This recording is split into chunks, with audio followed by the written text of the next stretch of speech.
countrymen and my fellow Americans. La Repubblica Americana is on air from Philadelphia, broadcasting worldwide from the cradle of American democracy. Here's Robert Petrone and Michael DePilla. Salve, I'm Rob Petrone. Hi, and I'm Mike DePilla. And this is La Repubblica Americana, where we explore how the Western world modeled the Roman Republic and how Italian culture influenced our Western heritage. Hi, Mike, how you doing? doing well.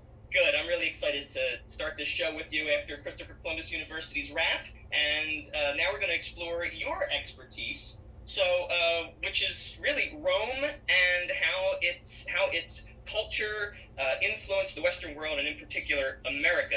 So, first of all, if you are Italian, who do you extol as some of the great Italians of our time? What do you think? Yeah, I think as Italians, we look at great people like Michelangelo, Da Vinci, Machiavelli, some of the great opera stars like Puccini, Rossini, others in the science field like Galileo, Volta, Galvani. But, some may even say people like Caesar, who obviously the Western world has modeled after him. People like Caesar, we saw that even in places like Germany and Russia. They continued to use the word Caesar for words like Kaiser and Tsar. That's true. Yeah, that's very true. So, all right. So, where did our Italian history begin? Was it with Caesar? No, I think really it goes on the peninsula. So that's an interesting question. The Romans were the first ones to actually name the peninsula Rome. Italy. So I would say we go back to the Romans, and of course the Romans, as we know, they ruled the world for over 1,200 years, and it started out with two brothers, Remus and Romulus. Of course, you can guess who won. Romulus won. they had a little contest. So of course it's all named after him, and that's sort of where it starts. But so Rome is named after Romulus, but where did the Romans get the name Italy for the Italian peninsula? That's a good question. So interestingly, Italy was originally called the people. It started in southern Italy, in Calabria, and a little area where a lot of Philadelphia Italians come from, called Catanzaro. And if you go there to Catanzaro, they have a sign, and it says "Qui nacque Italia." And so originally, this area was a group of people who they celebrated the cow, and they were called Vituli, and from Vituli we kind of get Italy. Yeah, Vituli. Vituli is sort of like Vitello. Yeah, Vitello, right? Veal. That's the baby like calf. veal, and that's what they served or they worshipped the sacred calf that the veal was made from. So and anyway, but from there it spread throughout. Of course, the Greeks had control of southern Italy. We had the rule of the Magna Grecia, and that was most of the part of Italy where the southern Italians are from. Their conquest spread from all the way from Naples all the way down to Sicily. That's interesting. Yeah, I being sort of a language guy, I think a lot about etymologies, and I often wonder if there is a connection between the god, the pagan god Baal, who is mentioned very often in the Bible, and the word veal, because in a lot of Romance languages the V and the B really are the same sort of sound. Phonetically they're the same. So I often wonder if there's an etymological connection between veal and Baal, just like there is between Vitello and Vitalia and Italy. So so let's get back to the Romans. So how did we gain a knowledge of the Romans? So that's a great question, because after the fall of Rome in 476, we went into the Dark Ages. And it wasn't until the Renaissance in the Middle Ages that people started to uncover the writings of the Romans. So there were, fortunately for us, the Romans had great writers. Two of them were called Tacitus and Livesey. And these guys, wrote all about the Romans, and their writings were preserved. A lot of this stuff from Italy actually ended up in Turkey. And so it turns out, anyway, there was a translator. His name was Poggio, Poggio. And this is and he started translating a lot of the works of the Romans. Now, how long were the Romans in? The Romans were in for a long time. So they started 700 BC, and it goes all the way stretching to 476. And then that was the fall of Rome, 476 AD, and then we have the Dark Ages, which I'm pretty sure that was a Renaissance writer who came up with that term, the Dark Ages, Petrarch. But I gotta say, I take issue with the term the Dark Ages, because the Dark Ages, I don't really think that's a terribly fair term, although it may be fair from Petrarch's cultural perspective, because he's looking at the fall of the Roman Republic until the birth of the Renaissance, and he kind of sees this era in between that he considers to pale in comparison. But I mean, when you really think about the Dark Ages, a lot of interesting things, and not just that were good for humanity, but that were really very intellectual in nature, happened during the Dark Ages. So first of all, you had in the year 1000, you had global warming, which actually was a good thing. It brought grapes to England. It brought grain to Greenland. That therefore doubled the population of Europe, and until the Black Death, really, in 1348. And also the so-called Dark Ages. There were a lot of pilgrimages to Rome and to the Church of the Holy Sepulchre. So it wasn't like people were just like insulated. Also, the rise of universities such as in Padua, right, and in Bologna. And and then there was the international community of scholars that grew out of that, and from that we got Thomas Aquinas. So there was a lot of interesting stuff going on in the Dark Ages. But did it pale in comparison to the Romans? I don't know. Tell me about the types of government that we had in the Roman Republic. Yeah, so a lot of us know about the Roman emperors like Augustus Caesar, and moving, and even here in Philadelphia, we celebrate with the 12 Caesars, City Light Avenue. But prior to the emperors, if we go back to the beginning after Remus and Romulus, we went into a period where we had 5 kings, and these were called the Tarquin kings, and they reigned for about 200 years. And of course, what happened is the people did not like the king, just like we didn't like the king of England and how our country started. So as a result of that, they fought against the kings, and we went into a period then which is called La Repubblica, the Republic of Rome. And the Republic started as a result of Brutus, interestingly, who and sort of ended as a result of Brutus. They were actually related. But anyway, so in about 500, we see the rise of the Roman Republic. And the Roman Republic lasts until the death of Caesar.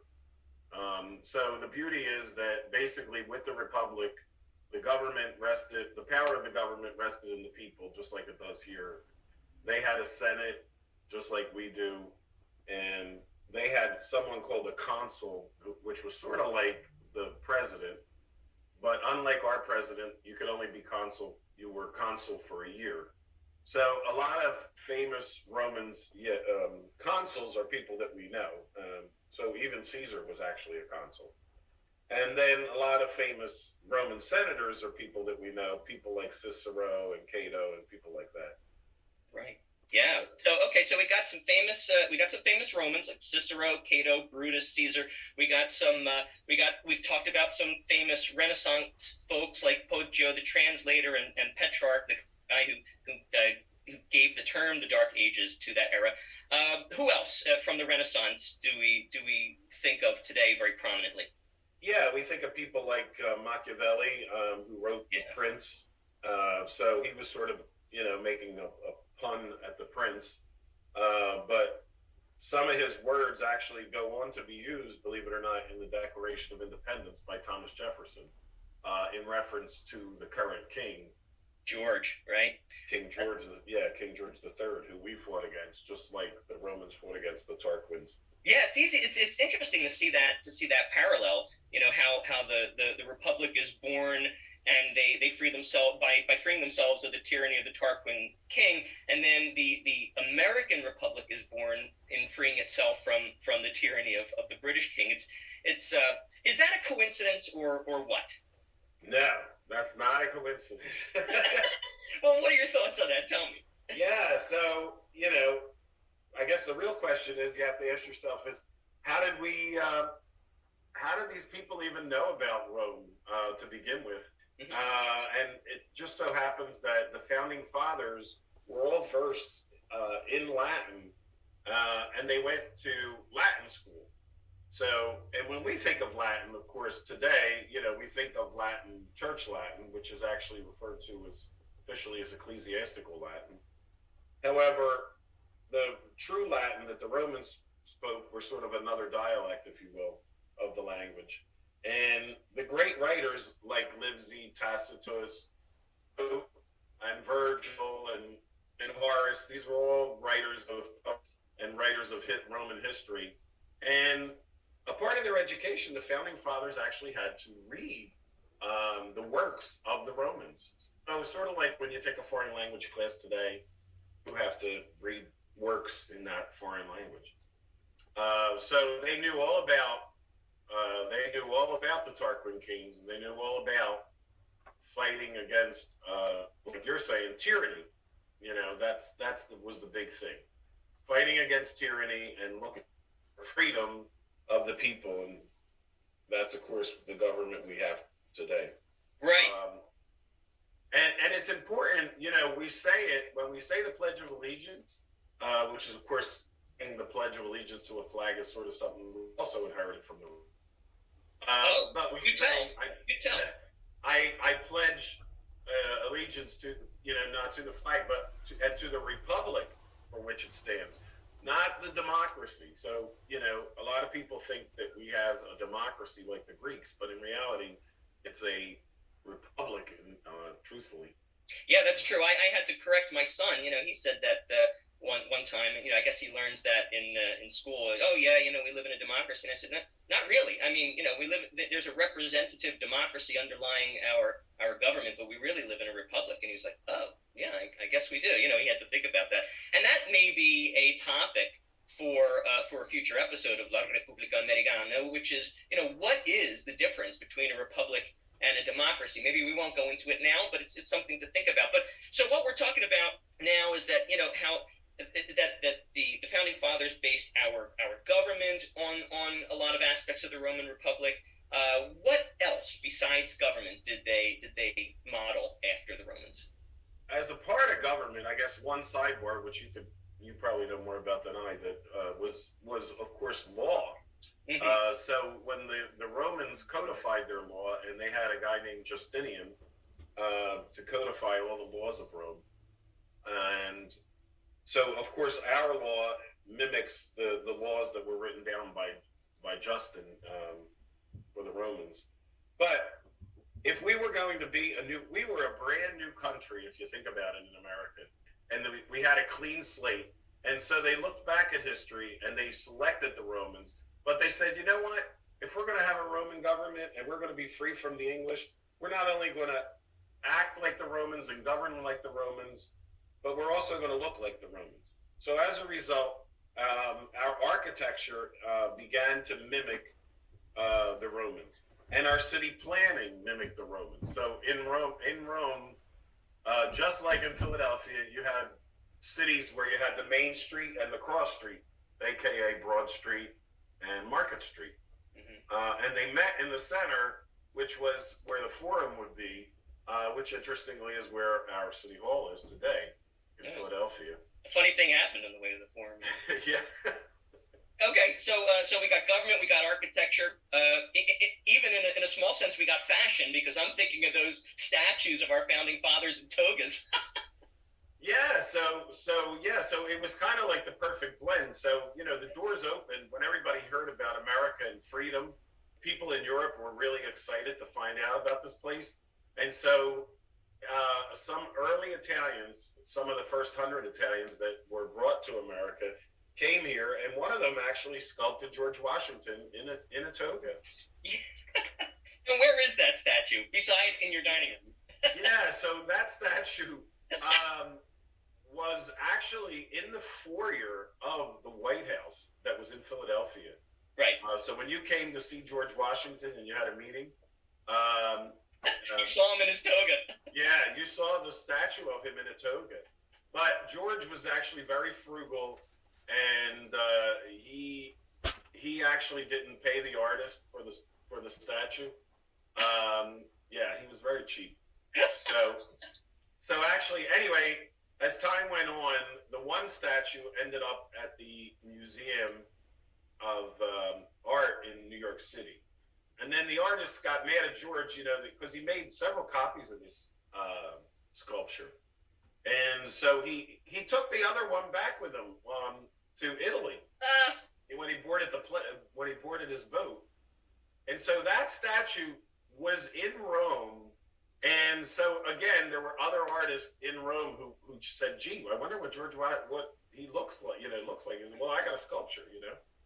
And so the famous sculptor at the time, Canova, actually took this bust that had been done by the first sculptor, and he actually made a full-size image of George Washington as a Roman soldier, and that one is in the lobby of the North Carolina Capitol.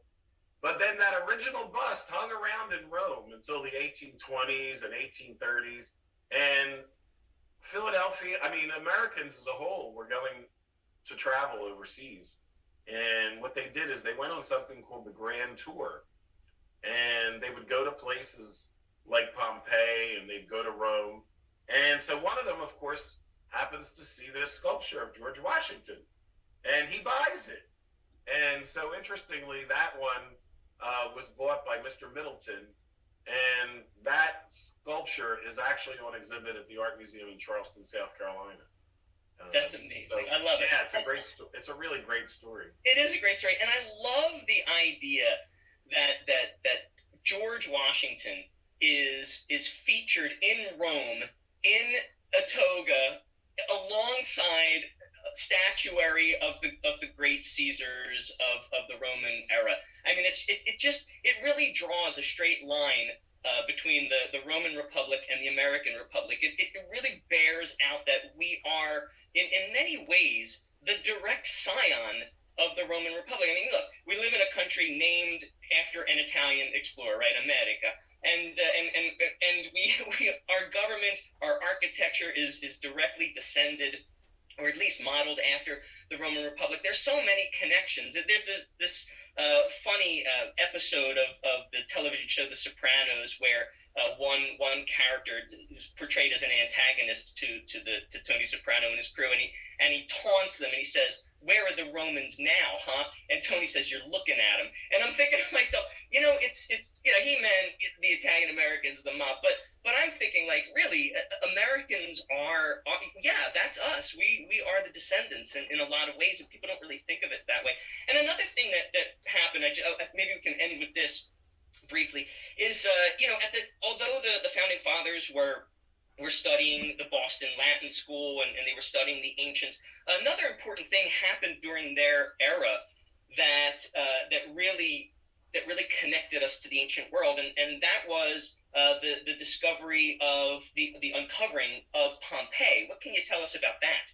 Yeah, so that's a really great story. But a woman was digging in her backyard near the well, and she found something that looked, old and antiquish, like just like you did when you found it on your property. Yeah, well, I should tell the audience what you're referring to. I was building a patio in my backyard when I first bought my house in South Philly in like 1999, and I uncover a musket ball under the dirt, and I live a stone's throw, or perhaps a musket's shot from Shot Tower, which is the tower at which musket balls were made for the War of 1812. So I'm imagining some musket ball manufacturer test firing his musket from the top of Shot Tower, and it lands in what would later become my yard. I still have that. So this woman does a similar thing. She's digging in her yard, and what does she find? And she finds some ancient Roman artifact. And so this begins the uncovery of the city of Pompeii that had been buried by lava, in 79 AD. This was about the mid 1700s. So what happens is they basically started to uncover all the artifacts and all their famous frescoes and sculptures and mosaics, all these things that you would see today in Pompeii, began to be unearthed. And the founding fathers used to go on the grand tour, and as part of that tour, they heard about this place, Pompeii, and so they went to visit it. And here they were seeing firsthand a preserved room that had housed the Roman back in the early part of the Republic. So yeah, it's really neat. That's really cool. Well, that there's a lot to. I hate to use this term because it's sort of like this artsy fartsy term that educators use today. But there's a lot to unpack here, and I'm looking forward to diving a little deeper into a lot of the stuff we talked about today in future episodes of La Repubblica Americana. Are you excited? Cosa pensi? Yeah, penso sarebbe bellissimo.